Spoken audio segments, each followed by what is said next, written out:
নমস্কার বন্ধুরা, কেমন আছেন আপনারা? আশা করব সকলে ভালো আছেন। সবাইকে জানাই পৌষ পার্বণের শুভেচ্ছা। আজকে কিন্তু আমাদের জিএস রান্নাঘরেও পিঠে তৈরি হবে। তো আমরা চলে এসেছি ছাদে, যেহেতু আমাদের নিচে মাটির উনুন নেই, ছাদে একটা উনুন বানানো হয়েছে। এখানে আজকে আমরা পিঠে তৈরি করব। আর আজকে আমাদের পিঠে হবে চিতই পিঠে বা সরা পিঠে, এক একজন এক এক নামে পরিচিত এই পিঠেটাকে। তো যাই হোক, তো চলো দেখে নিই আজকে কি কি আয়োজন করেছি। তো তোমরা ভিডিওটি প্রথম থেকে শেষ পর্যন্ত দেখতে থাকো। আর আমার চ্যানেলটিকে এখনো যারা সাবস্ক্রাইব করোনি, প্লিজ তোমাদের কাছে অনুরোধ, তোমরা প্লিজ আমার চ্যানেলটিকে সাবস্ক্রাইব করো। তো বন্ধুরা, এই হচ্ছে মাটির উনুন, আর এই যে এর মধ্যে কিছু কাঠের টুকরো দিয়ে রেখেছি, আর এই যে এখানে কাঠের টুকরোগুলো কেটে রেখেছি। আর এই যে এটা অনেকে বলে ছাস, যাই হোক এটাতে পিঠে তৈরি হবে। আর নিচ থেকে যেহেতু সব টেনে আনতে হয়েছে, সব এই যে গুছিয়ে নিয়ে এসেছি মোটামুটি যা যা লাগবে। তো তোমরা ভিডিওটি দেখতে থাকো প্রথম থেকে শেষ পর্যন্ত। তাহলে চলো পিঠে বানানো শুরু করি।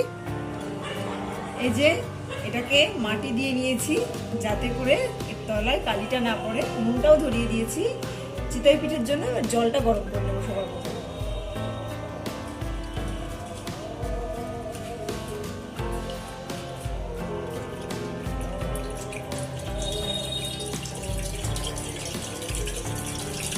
জলটা বসিয়ে দিচ্ছি।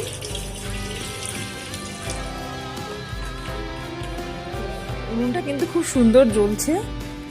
আর এই যে জলটা বসিয়ে দিয়েছি, জলটাও কিন্তু ভালো মতন গরম হচ্ছে। গরম জল করে নিলে পিঠেটা খুব সুন্দর সফট হয়, সেই কারণেই জলটা একটু গরম করে নিয়েছি। ঠান্ডা জল দিয়ে করলেও খুব একটা অসুবিধা হয় না, তবে একটু গরম জল দিয়ে নিলে বেশি ভালো হয়। এবারে চিতই পিঠের জন্য ব্যাটারটা তৈরি করে নেব। এর মধ্যে দিয়ে দিচ্ছি লবণ। এখানে প্রায় 1 কিলো মতো চালের গুঁড়ো নিয়েছি। লবণটা দিয়ে দিলাম। আর এটা যেহেতু গরম, এই গরম জলটা আমি এর মধ্যে দিয়ে দিচ্ছি। একটা পরিমাণ বুঝে আমি জলটা দিলাম। একবার দিলে কিন্তু জলটা বেশি হয়ে যাবে। এবার একটা হাতার সাহায্যে এটাকে ভালো করে তৈরি করব।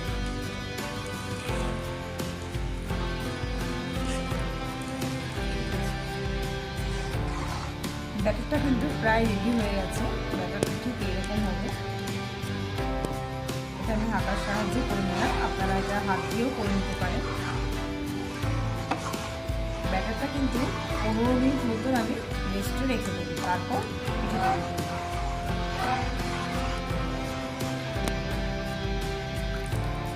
এবারে এটাকে আমি 15 মিনিট মতো রেস্টে রেখে দেবো।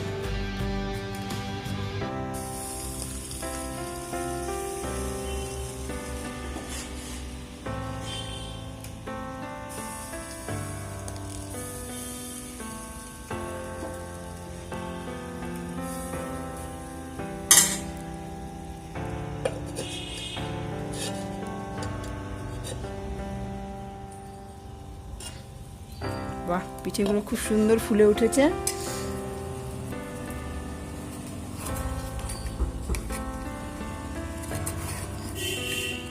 দারুণ হয়েছে। ধর ধর এটাকে, একদম নরম তুলতুলে। খেয়ে বলো কেমন হয়েছে।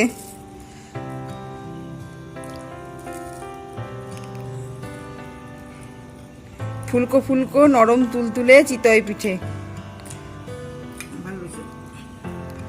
ভালো হয়েছে। চিতই পিঠে কিন্তু একদম তৈরি।